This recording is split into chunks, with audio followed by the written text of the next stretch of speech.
So you're gonna go A string. You're gonna hammer on 5 to 7.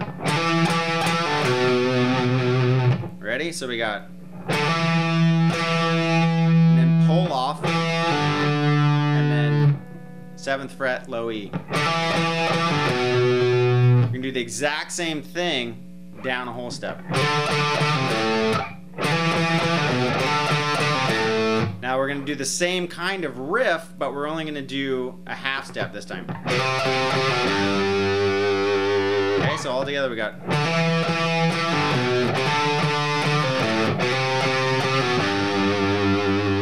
The next part is 5th fret.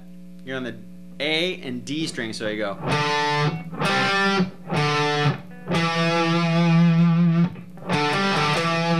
And that gets you right back into the intro riff again, so we got.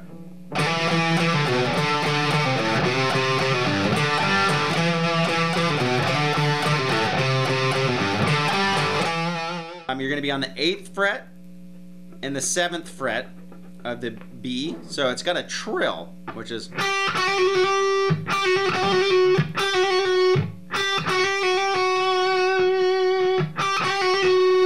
then you're going to grab the 7th fret high E, so it's.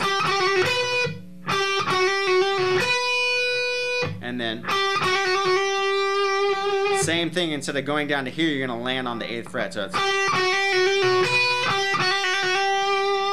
Now you're going to go to the G string, hit the 9th fret.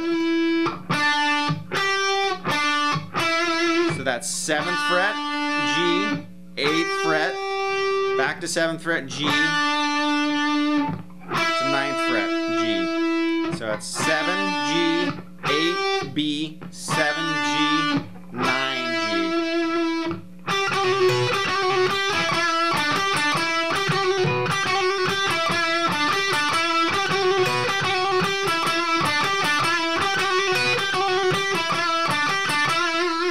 And it does that like 197 times, and then it goes into the song.